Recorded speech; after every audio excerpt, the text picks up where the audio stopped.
Hi hello నమస్తే అండి, ఛానల్కి స్వాగతం. నేను మీ భాస్కర్. సృష్టి ఫర్టిలిటీ సెంటర్ వీళ్ళు చేసిన స్కామ్ అంతా ఇంత కాదు.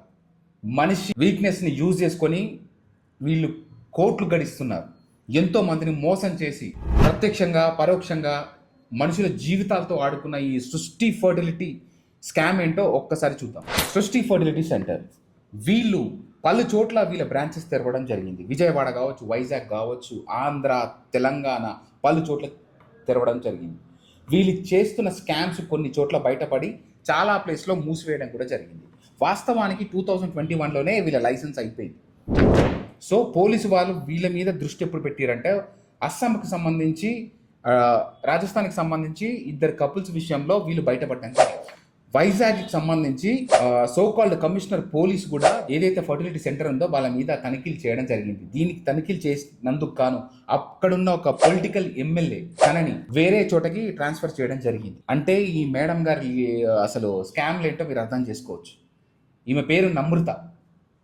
ఈ నమ్రత అనే ఎవరైతే ఈ లేడీ ఉన్నారో తినే ఈ సృష్టి ఫర్టిలిటీ సెంటర్కి ఓనర్ అనమాట. అయితే ఈమె చేసిన దారుణ మోసాలు ఏ రకంగా ఉంటాయో చూడండి. అస్సాంకి సంబంధించిన ఒక ఫ్యామిలీ ఉన్నారనమాట, వాళ్ళకి బిడ్డలు వద్దనుకున్నారు.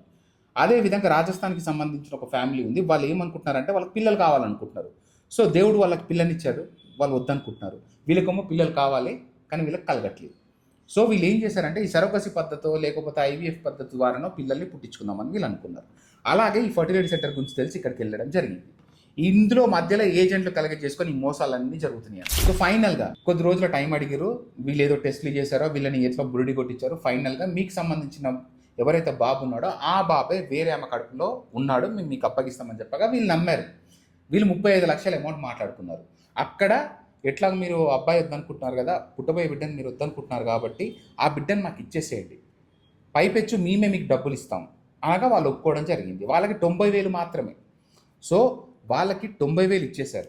బాబు పుట్టిన తర్వాత ఎక్కడో ప్లేస్కి తీసుకెళ్ళి డెలివరీ చేసి బాబుని తీసుకొచ్చి వీళ్ళ చేతిలో పెట్టడం జరిగింది. రాజస్థాన్ కపుల్ వీళ్ళ దగ్గర 35 లక్షలు తీసుకోవడం జరిగింది. అయితే అప్పుడే ఈ కపుల్స్ అనుమానం వ్యక్తం చేశారు. ఎందుకంటే ఇటు నా పోలికలు కాదు, లేకపోతే నా వైఫ్ పోలికలు కాదు, ఎవరి పోలికలు లేకుండా ఈ అబ్బాయి ఉన్నాడు, ఏంటిది మాకు DNA టెస్ట్ కావాలన్నప్పుడు వీళ్ళు ఏదో రకాలుగా నానా బుజ్జగింపు చర్యలు ఏమో చేసి వీళ్ళని పంపించడం జరిగింది. కొద్ది రోజులకి ఆ బాబుకి ఎప్పుడు చూసినా అస్వస్థత, అంటే ఏదో ఒక జబ్బులాగా రావడం జరిగింది. దాని తర్వాత అబ్బాయికి క్యాన్సర్ అని తెలిసింది. అసలు ఇలాంటివి మన ఫ్యామిలీలో ఎక్కడ లేవు కదా, నాకు ఎందుకో డౌట్ వస్తుందని చెప్పేసి నేను DNA టెస్ట్ చేస్తాను అని చెప్పి వీళ్ళని బెదిరియక ఈ సోకాల్డ్ నమ్రత వల్ల అబ్బాయి అడ్వకేట్ అనమాట, వాడు తిరిగి ఫోన్ చేసి బెదిరించడం జరిగింది. ఇది చాలా కేసు అవుతుంది, మీరు సైలెంట్గా ఉంటేనే, లేకపోతే బాగుండదని చెప్పి బెదిరించగా వాళ్ళకి ఇంకా అనుమానం వచ్చి ఇది ఖచ్చితంగా మా పిల్లాడా కాదని చెప్పి వీళ్ళు ఢిల్లీకి వెళ్ళి అక్కడ DNA పరీక్షలు చేసుకోవడం జరిగింది. అక్కడ ప్రూఫ్ అయింది ఏంటంటే ఆ అబ్బాయి ఎవరైతే ఉన్నారో వాళ్ళ అమ్మ DNA కానీ నాన్న DNA కానీ లేదు. అంటే ఏంది, ఆ పెంచుకుంటున్న తల్లిదండ్రుల DNA లేదు. అక్కడ స్టార్ట్ అయింది సినిమా. వీళ్ళు వచ్చి వెంటనే కేసు పెట్టడం జరిగింది. ఆ కేసు దర్యాప్తుల్లో రకరకాల ఇన్ఫర్మేషన్లు బయటపడ్డాయి. ఆ ఇన్ఫర్మేషన్లు ఏంటంటే ఎంత చెప్పుకుంటే అంత బెటర్ అనమాట. అంటే అంత సిగ్గుచెట్టు పనులు చేశారు వీళ్ళు. ఏంటంటే వీళ్ళు అక్కడే ఉంటున్న, సింపుల్గా చెప్పాలంటే బిచ్చగాల దగ్గర నుంచి వీర్యం తీసుకోవడం స్టార్ట్ చేశారు. అంటే ఏంటి, బిచ్చగాల దగ్గర నుంచి వీర్యం తీసుకొని ఆ బిచ్చగాళ్ళ వీర్యాన్ని ఈ సోకాళ్ళు పిల్లలు లేకుండా పోతారు కదా, కొంతమంది అమ్మాయిలు కావచ్చు, మహిళలు కావచ్చు, అంటే వాళ్ళ ఎగ్గుతో కలిపి వాళ్ళ గర్భంలో వేయడం. అసలు ఎంత దారుణం అండి. అసలు పర్మిషన్ ఉందా?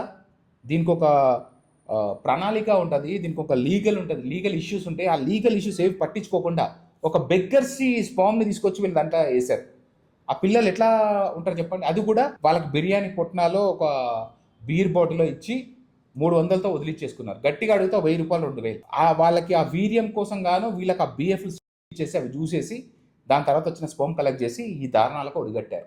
అడ్డ మీద ఉన్న కూలీలో ఈ స్పోమ్స్ కూడా అంతెందుకండి, అడ్డ మీద పని చేసుకునే అమ్మాయిలు ఎవరైతే ఉంటారో వాళ్ళ అండాలని కూడా వీళ్ళు కలెక్ట్ చేసుకోవడం జరిగింది. ఎందుకంటే కొంతమందికి అండాలు కూడా ప్రొడ్యూస్ కావు కదా, వాళ్ళే ఇంత దారుణమైన స్కామ్కి ఒడిగట్టారు. ఎందుకంటే పైసలు కావాలంటే వీళ్ళకి బుజ్జగింపే చర్యలు అనమాట.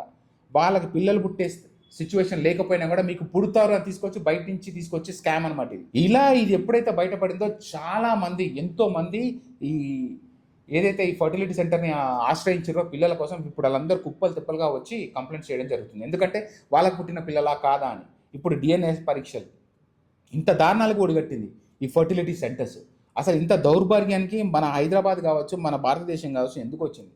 ఈ పొల్యూషన్ తిండి, ఈ పొల్యూషన్ గాలి, ఈ పొల్యూషన్ నీళ్లు పీల్చడం, తినడం, తాగడం వల్ల. చాలా మంది అంతెందుకంటే 10 మందిలో అట్లీస్ట్ ఒక ముగ్గురు ఫేస్ చేస్తున్నారు ఈ ప్రాబ్లమ్స్. అసలు ఈ ఐవీఎఫ్ అంటే ఏంటి? సరోగసీ అంటే ఏంటి? సరోగసీ అంటే ఏం లేదండి, అద్దె గర్భం. కపుల్స్ ఇద్దరు బాగానే ఉంటారు, కానీ మీట్ అయినప్పుడు మాత్రం పిల్లలు పుట్టారు, లేకపోతే అమ్మాయిలు ఏదైనా ఫాల్ట్ ఉండొచ్చు. అలాంటప్పుడు వీళ్ళ దగ్గర నుంచి ఉత్పత్తి అయిన ఏదైతే స్పోమ్ ఉంటుందో అదే విధంగా ఎగ్ ఉంటుందో రెండు తీసుకొని ఆ రెండింటిని ఈమె గర్భంలో ప్రవేశపెట్టడం జరుగుతుంది. తద్వారా అబ్బాయి పుడతాడు. ఆ అబ్బాయి ఎప్పుడైతే పుడతాడో ఆ అబ్బాయిని తీసుకొచ్చి వీళ్ళకి అప్పగించడం జరుగుతుంది. దీని వెనకాల ఎన్నో స్కామ్స్. ఆమెకి 1,00,000-2,00,000 ఇస్తారు, వీళ్ళ దగ్గర నుంచి 50 లక్షలు, 40 లక్షలు, 35 లక్షలు దొబ్బేస్తారు. వీళ్ళకి కాంటాక్ట్ ఉండదు. దీనికి ఒక లీగల్ సర్టిఫికేషన్ ఉంటుంది, దీనికి ఒక లీగల్ ప్రాసెస్ ఉంటుంది. ఈ లీగల్ ప్రాసెస్ ఏవి పట్టించుకోరు, అన్ని దారుణాలు. కపుల్స్ని ఎక్కడో ఉంచుతారు, వీళ్ళని ఈ అమ్మాయిని ఎక్కడో ఉంచుతారు, ఈ దారుణాలు చేస్తారు. ఐవీఎఫ్ అంటే ఏంటంటే సేమ్ అనమాట. ఆమె కడుపులోనే, ఆమె గర్భంలోనే వేరే వాళ్ళ స్పామ్ కావచ్చు, లేకపోతే వాళ్ళ భర్తది స్పామ్ అయినా, లేకపోతే భర్త కాకపోతే వేరే వాళ్ళ స్పామ్ కావచ్చు, ఆమె ఎగ్ కావచ్చు, లేకపోతే వేరే వాళ్ళ ఎగ్ కావచ్చు, కలిపి లోపల ప్రొడ్యూస్ చేసి ఆమె కడుపులోనే పెరిగే బిడ్డని ఐవీఎఫ్ అంటారు అనమాట.